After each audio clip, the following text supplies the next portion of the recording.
faut, là aussi, à chaque instant, nous souvenir de ce à quoi le mensonge peut conduire dans nos démocraties. Professeur Jean-François Toussaint, très heureux de vous retrouver, professeur de physiologie, directeur de l'IRMES, qui est Institut de recherche médicale et d'épidémiologie du sport. Je veux qu'on commence cette page coronavirus avec les chiffres quotidiens, professeur. Pourquoi? Parce qu'ils fluctuent. Un jour, on est rassuré, le lendemain, on est plutôt inquiet. Vous voyez, juste la situation sanitaire, je veux que vous la commentiez et que vous nous expliquiez ce qu'il faut savoir sur ces chiffres. Regardons ensemble donc ces chiffres du coronavirus. Plus 2238 cas qui sont confirmés, c'est 4 fois plus que la veille, plus 17 décès. Et alors là, c'est le solde d'entrants et de sortants dans les hôpitaux, moins 102 et moins 4 en service de réanimation. À vous l'honneur, professeur Jean-François Toussaint, expliquez-nous, est-ce qu'on doit parler de rebond de l'épidémie, de frémissement ou de deuxième vague? Parmi tous les chiffres que vous avez montrés, ceux qui sont importants sont les 3 derniers sur les 4, et la communication n'est faite que sur le premier. Pourquoi? Parce que l'essentiel dans une pandémie est de savoir le nombre de morts qu'elle entraîne, et de savoir également le nombre de cas sévères, le nombre de patients hospitalisés, en particulier en réanimation.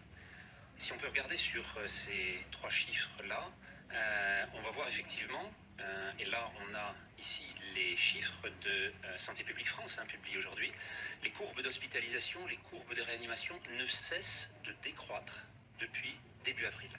Et plus encore, le chiffre du nombre de décès totaux, quotidiens, chaque jour en France, que ce soit ceux des patients hospitalisés ou ceux des patients en maison de retraite et en EHPAD, ne fluctue pas depuis plus de 4 semaines maintenant, et il est à 99% de ce qu'a été le chiffre maximal le 6 avril. On voit donc que cette réduction de 99% n'a entraîné aucune accélération ni en avril, ni en mai, ni en juin, ni en juillet. Aucun des événements qui annonçaient une deuxième vague ne s'est trouvé vérifié. Et on voit que l'on a une courbe absolument plate depuis maintenant la fin juin. Si on regarde les chiffres d'autres pays européens, c'est même décès quotidiens en Italie, qui a confiné comme nous, mais la Suède, qui n'a pas confiné, on retrouve à chaque fois cette même courbe d'une ascension en un mois, une décroissance en 2 mois, et plus intéressant encore, la totalité des décès européens, comme vous le voyez là, suit encore une fois la même courbe. Je vous ai mis la courbe du 0 en bleu. Vous voyez qu'aujourd'hui même, un événement particulier vient de se trouver confronté dans un accident statistique. C'est celui de 5000 décès qui ont été enlevés du décompte par les statisticiens britanniques, qui ont considéré que 5000 personnes parmi eux avaient été comptées en excès. Sur 45 000 décès, ça fait donc plus de 10% qui se trouvent soudain retirés de la statistique. On voit quand même que même dans les pays les plus dotés en capacité de suivi, cette fluctuation est énorme et que nous n'avons pas fini de suivre un certain nombre de ces accidents. Alors maintenant, l'accident principal en France, puisqu'on a dit qu'il n'y avait pas de deuxième vague, toujours pas, se trouve en confrontation avec ce que vous voyez ici, c'est-à-dire l'augmentation du nombre de cas positifs en France.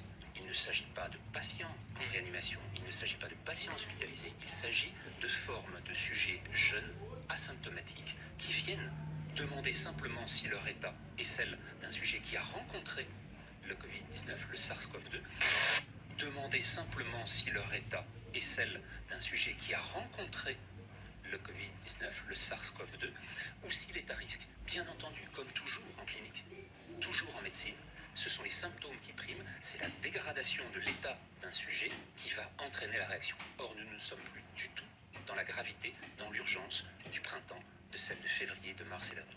Et donc, nous sommes actuellement dans une utilisation des indicateurs, un changement, une instrumentalisation qui fait que nous allons avoir, pour les semaines à venir, des changements de comportement, des orientations qui sont décidées par un conseil scientifique qui ne regarde plus la réalité du risque, mais qui souhaite probablement imposer d'autres schémas de pensée. Écoutez, franchement, cette explication déjà, elle était suffisamment claire et on voit ces chiffres. Mais là, quand je vous entends, j'ai très peur.